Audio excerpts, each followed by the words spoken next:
Hey guys, this is Bree from Review Nerds. I am reviewing this cupcake pan today. I put 2 of these on my wedding registry and I just love the black.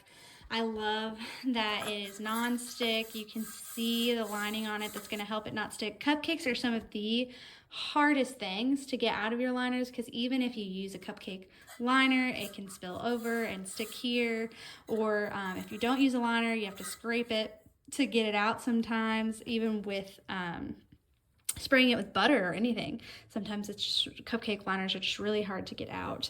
But this one is very timeless, very classy. The nonstick, as I said, you can see how shimmery it is, how easy it is to get the cupcakes out of. This is my first one. I added a second one to the registry because I just love it. So if you are a baker and you like for appliances to match in your kitchen, definitely go for the black one of these. I recommend.